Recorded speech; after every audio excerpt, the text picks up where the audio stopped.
안녕하세요, 루시입니다. 제가 인베스팅 플러스의 도움을 가장 많이 받았던 종목이 메타 플랫폼입니다. 우리가 다 아는 메타라는 종목이고요. 2021년도 9월이었습니다. 매도 신호가 떴죠. 24% 수익으로 매도를 했어요. 그리고 나서 1년 넘도록 도무지 매수 신호를 주지 않았습니다. 그 사이에 주가는 340달러에서 122달러까지 떨어져 있었고요. 그런데 이때 매수 신호가 딱 떴습니다. 그리고 나서 이틀 만에 다시 매도 신호가 뜹니다. 6% 손절이 됐죠. 한 달도 안 되는 시간 동안 매수와 매도를 반복하면서 손절을 했습니다. 어찌 보면 칼 같은 손절에 배가 아플 수 있으나 리스크 관리를 한다라는 거죠. 그리고 나서 1월 4일에 매수 신호가 다시 떴습니다. 이때가 124달러, 지금의 주가는 281달러. 어마어마한 수익을 안겨줬죠. 이게 바로 인베스팅 플러스를 쓸 수 있는 가장 큰 메리트라고 생각을 합니다. 손절은 칼같이 하면 리스크 관리에 나서고 수익은 극대화시킬 수 있는 전략이랄까요? 제가 이 메타를 보면서 한 가지 힌트를 얻었습니다. 오랜만에 매수 신호가 뜨고 나서 매수, 매도, 매수, 매도를 반복하면서 이 점수가 올라가는 시점이 있습니다. 그러면 이 친구가 지금 조정 이후에 어느 정도 이렇게 횡보를 하다가 올라갈지 내려갈지 방향을 계산하고 있구나. 그런데 메타는 윗방향으로 가닥을 잡았던 거고요. 엄청난 수익을 안겨준 겁니다. 지금은 많이 올라와서 밸류 점수가 40점으로 낮아진 상태라는 거죠. 그러니까 지금은 여전히 보유 신호이나 매수 신호를 주지는 않고 있습니다. 뭐 보유하고 있으니까요. 끌고 가면 되겠죠. 여기에서 매도 신호가 나올 때쯤 리스크 관리에 들어가면 되겠다라고 생각을 하고 있습니다.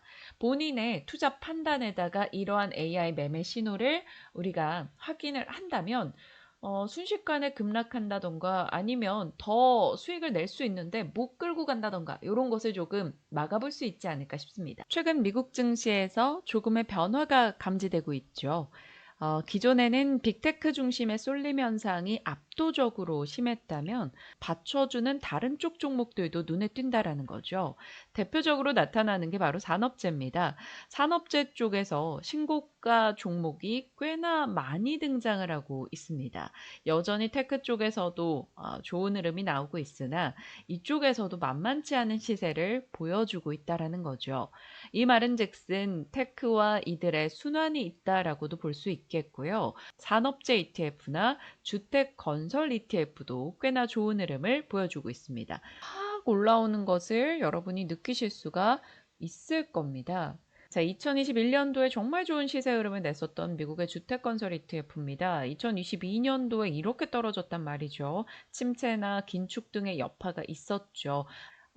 이 부분이 회복이 되고 있다라는 겁니다. 그것도 2021년 고점을 향해서 달려가고 있습니다. 미국의 주택 경기 지표도 최근 들어서 판매와 가격, 신규 주택 매매 모두 다 나아지는 흐름을 보이고 있죠. 자, 이렇게 산업재 쪽이 왜 관심을 받고 있는 걸까요?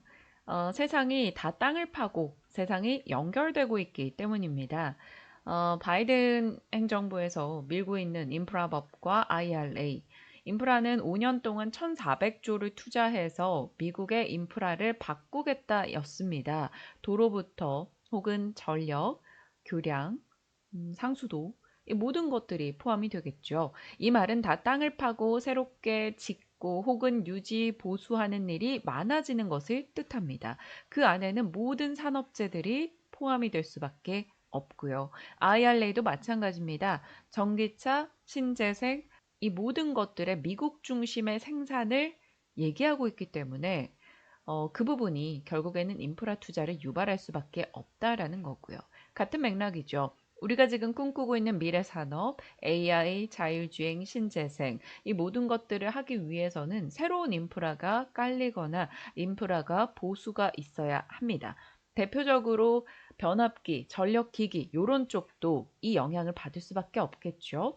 왜냐하면 노후화된 변압기로는 전기차 충전 자체가 어렵기 때문입니다. 그리고 전력선이 부족하면 신재생 소용이 없습니다. 지금 꿈꾸고 있는 미래에는 니켈, 리튬, 망간, 구리 이런 광물 자원들이 굉장히 중요해집니다. 광물을 캐기 위해서는 굴삭기라던가 새로운 기계 등이 필요하다라는 거죠. 결국 그 또한 인프라 관련한 종목들에 영향을 줄 겁니다. 탈세계와 같은 맥락입니다. 온 세상이 나 위주의 공급망 구축에 열을 올리고 있죠. 전쟁을 한번 겪고 나니까 믿을 거 하나 없다라는 겁니다. 언제든 자원과 공급망은 상대가 나를 흔들 수 있는 무기가 된다라는 것을 깨달았습니다. 나랑 정말 친한 국가거나 아니면 내 국가에다가만 짓겠다라는 거죠. 공급망 시설을. 그러다 보니 역시 인프라가 필요합니다. 그 모든 것들이 결국에는 인프라 시설, 산업재 쪽에 관심을 키울 수밖에 없다라는 거죠. 국내에서 6월 27일에 발간됐던 KB증권의 보고서인데 여기서도 이야기가 되더라고요. 지금 공급망 재편 속에 미국과 인도, 중동 등에서는 중복 투자가 이뤄지고 있다라는 거죠. 내 나라, 내 동맹 주변으로 공급망을 구축하고 있다라는 거고, 그것은 명백히 중복 투자를 야기한다. 과잉 투자가 나오고 있다라는 건데, 이 시대에는 산업재가 강세를 띨 수밖에 없다. 소재도 마찬가지고 이런 얘기를 하고 있습니다. 한국에서도 건설 기계 섹터와 혹은 전력 설비 섹터가 너무나 좋은 시세를 보여주고 있기 때문인 거죠. HD 현대 건설기계, HD 현대 일렉트릭 이런 종목들 떠올려 보시면 되겠습니다. 네, HD 현대 건설기계입니다. 정말 좋은 시세를 이어나가고 있는 이 종목 눈에 띄고요. 자, HD 현대 일렉트릭 꾸준하게 상승세를 나타내고 있습니다. 자, 인베스팅 플러스에서 산업재의 대표적인 종목 중에 하나죠. 캐터필러에 대해서 어떤 시각을 주고 있는가 문득 궁금해서요. 여기 있네요. 캐터필러. 밸류 점수 80점, 상당히 밸류 점수가 좋다라는 점 눈에 띄고요. 그러니까 지금 충분히 접근 가능하다라는 것을 이걸 통해서 확인받을 수가 있겠습니다. 지금 매수 신호가 떴던 건 6월 5일입니다. 비교적 최근인데 그 전에 이미 한 번에 수익 실현을 했고 다시 한번 매수 신호가 떴다가 딱 1% 손절로 매도가 됐습니다. 그리고 나서 한 석 달 만에 다시 매수 신호가 떴다라는 거죠. 이게 2022년도 흐름인데요. 정말 빅테크 종목들이 어마어마하게 밀렸던 작년입니다. 이 빅테크, 빅5 업체들에서 2022년도에 시총이 무려 3,800조가 증발했습니다.